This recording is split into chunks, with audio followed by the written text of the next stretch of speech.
A railway track has two parallel rails. ये दो parallel rails बना रहा हूँ मैं। ये दो पैरेलल रेल्स हैं railway track. At the separation 100 centimetre. इनका सेपरेशन अगर मैं 100 सेंटीमीटर रखूँ तो जो कि small l is equal to है, तो इसका मतलब क्या हुआ कि 1 मीटर हुआ। ठीक है। If the train passes at the speed of 90 kilometre per hour, तो जो ये रेलवे ट्रैक है ना, इन एक्सेल्स पर रेलवे के व्हील्स होंगे और इन व्हील्स से कनेक्ट होने वाला क्या होगा, एक्सेल होगा। इनसे कनेक्ट होने वाला क्या होगा, एक्सेल होगा। मैं वो एक्सेल बना देता हूँ, ये एक्सेल होगा कुछ इस तरीके से। तो इस एक्सेल की स्पीड जो रहेगी वही पूरे ट्रेन की स्पीड रहेगी, ये तो आपको पता ही है। तो ये 90 किलोमीटर पर आवर की स्पीड है। अब आप इसको 90 किलोमीटर पर आवर को ना मीटर पर सेकंड में कन्वर्ट कर लो, तो 90 इंटू 5/18 हो जाएगा। और फिर कितना हो जाएगा, ये 18 से 90 कैंसिल करो तो ये 525 मीटर पर सेकंड हो जाएगा। ठीक है। ये क्या मिल गया, स्पीड ऑफ द ट्रेन मिल गई आपको। ठीक है, स्पीड ऑफ द ट्रेन मिल गई आपको। अब क्या करोगे, कैलकुलेट द ईएमएफ का। यहाँ पर इसके एंड पर जो ईएमएफ जनरेट हो रहा है वो ईएमएफ आपको कैलकुलेट करना है।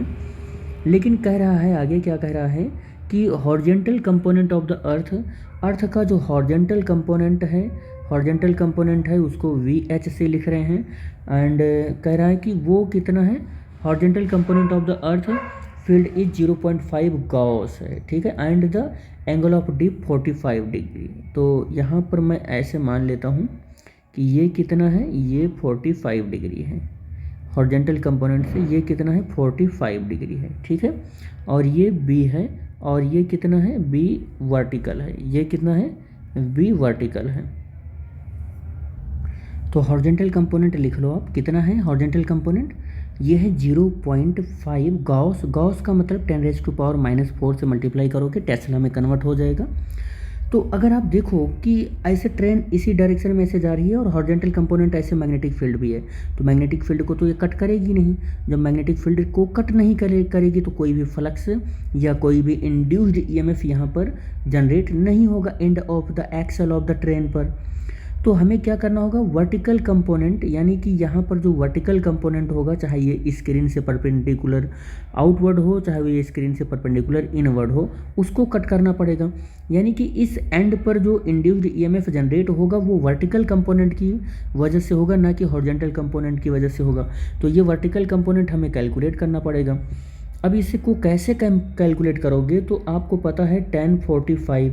अब tan 45 कितना हो जाता है, तो ये होगा परपेंडिकुलर की जगह पर क्या होगा, परपेंडिकुलर की जगह पर होगा VV और अपॉन क्या हो जाएगा, अपॉन बेस होता है। बेस का मतलब हो गया BH, बेस का मतलब क्या हो गया BH।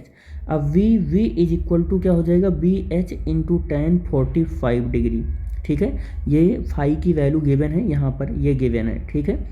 अब VH की वैल्यू तो गिवन ही है कि 0.5 इंटू 10⁻⁻⁴ होता है। tan 45 की वैल्यू भी 1 होती है। इसकी वैल्यू कितनी होती है, 1 होती है, तो हम 1 ऐसे लिख लेते हैं। तो वर्टिकल कंपोनेंट भी मिल गए हमको 0.5 इंटू 10⁻⁴ टेस्ला। ठीक। अब हमें क्या कैलकुलेट करना है, उस पर फोकस करना है। हमको कैलकुलेट करना है इंड्यूस्ड ईएमएफ। तो induced EMF is equal to क्या होगा, वो होगा VV और इनटू वेलोसिटी इनटू L। ये जो है vertical component of the magnetic field है। तो वर्टिकल कंपोनेंट हमने कैलकुलेट किया है 0.5 इंटू 10⁻⁴ और V की वैल्यू, तो ये वैल्यू कितनी है V की, तो ये 25 है, 25 रखते हैं।